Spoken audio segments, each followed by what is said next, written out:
Fifalina sy fiadanana fahasamana. Ankehitriny dia fantatray fanofarana teo amin'ny fangiry firena sy ny fanondronan'ny fahafatesana. Ho amin'ny finoana sy ny fanantenana ny fitsanganany tena maty, manoloranay azy eo ambany fahasoavanao sy ny famolatonao. Tsy miafina aminao tompo, ny fahabanana lehibe eo amin'ny fianakaviana, ny ankonana, ny fiarahamonina, ny firenena ary ny fiangonana no ny fandaozany anay. Dia ianao ray ny famindrampo sy ny fampimonana rehetra, no irenay anome anay ny fimononana sy ny fiadanana. Aoka izay mba hanana faharetana sady hijery Jesosy Kristy tomponay, ary rehefa tonga ny andro anatrehana ny fahafatesana, dia mba ho anisan'ireo izay andova fiainana mandrakizay miaraka amin'ny miny rehetra izay. Ary ankehitriny tokoa, andreny teninao izahay, irao ny fanahinao masina, omba sy hitantana anay satria izany teninao izany no hany mapitraka, ny teninao no hany manome hery ho anay indray amin'izao fisarahana izao. Amin'ny anaran'i Jesosy Kristy ilay fananganana ny maty sy fiainana, no angatanay sy anaovanay izany vavaka izany misaotra va eo. Amen. Feliz. Yeah.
efa vita kasalama no mamatyran zany isika zany ary zany ty fiangonantina dinamason isika mbola velona dia tsy maintsy matyra velona iray mijoro-vavolobelona zany fifankatiavana zany satria mijaonona teo dia lazay tompo raha mifankatiana rehetra dia izany no afantarany olona rehetra fampianatro piana mandalo ny fiainana riary ary tsy misy mahatazo tsy misy mahavidy isika rairay azy manolona zany rehetra zany ny zavatra tokony hotsakatsika dia izao tokony hifankatia isika fa izany no fitiavan'Andriamanitra mitoetra ao an-trantsika mba tsy velomaina hoe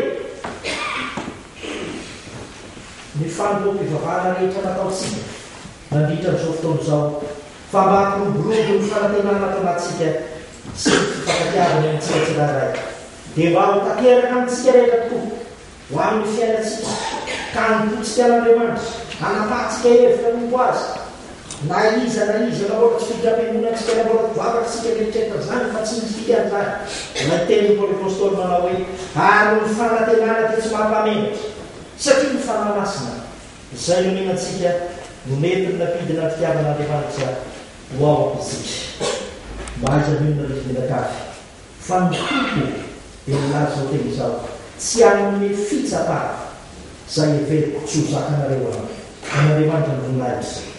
Amen.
Zala Caesar,